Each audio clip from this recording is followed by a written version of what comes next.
પહેલા તો આપણું નામ. હા, નમસ્તે. મારું નામ તુષાર પરમાર ગોવિંદભાઈ, જે મારો ભાઈ એક્સપાયર થઈ ગયો છે આજે, જે ઘનશ્યામ શામજી પરમાર. ગઈ રાતે એ લોકો ઓફિસ રિલેટેડ કઈ કામ રિલેટેડ ગયા હતા, બીકોઝ રસ્તામાં પાલ એરિયા છે ઉગટનેર, ત્યાં અરાઉન્ડ 12-12:30 વાગ્યાની ઘટના હતી.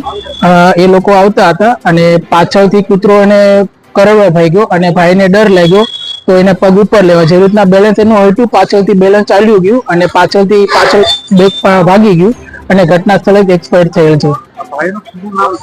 ભાઈનું નામ ઘનશ્યામભાઈ શામજીભાઈ પરમાર, ઉંમર 31 વર્ષ છે અને હાલમાં એને 6 વર્ષની છોકરી છે અને હાલમાં એને અત્યારે એના વાઇફ છે, પ્રેગ્નન્ટ છે, 6 મંથ અત્યારે એમનું ચાલે છે. તો મારું એટલું જ મેસેજ છે સરકારને તથા કે મહાનગરપાલિકાને કે આવું બીજી જે મારા ભાઈ સાથે બની ગયું છે, જ્યાં કોઈ બીજાના આવું ના બને એનું આવું મારું ભાઈનું પરિવાર છે અત્યારે તો વેર વિખેર થઈ ગયું અને અમે મિડલ કાસ્ટ માંથી સાહેબ આવીએ છીએ. તો મારું એટલું સાહેબને કહેવાનું કે બીજા સાથે આવું ના થાય એનું ખાસ ધ્યાન રાખો. ભાઈ કઈ જગ્યા પર? ભાઈ પ્રાઇવેટ કંપનીમાં કામ કરતા હતા, જે આપણે સ્પાઇન લેબ કરીને આવે છે, જે સ્વાઇપ મશીન આવે ને એમાં કામ કરતા હતા.